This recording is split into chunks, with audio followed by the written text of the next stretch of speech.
How to access Google Photos from other devices.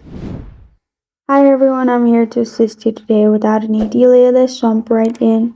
Open Chrome and search google.com.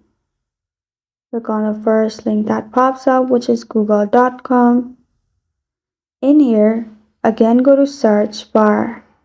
After you click on search bar, what you need to search is photos.google.com.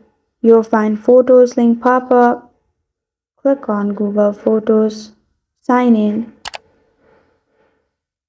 After you open the link, the Google account you're logged in with will log in here, and you'll be able to view your Google Photos from other devices.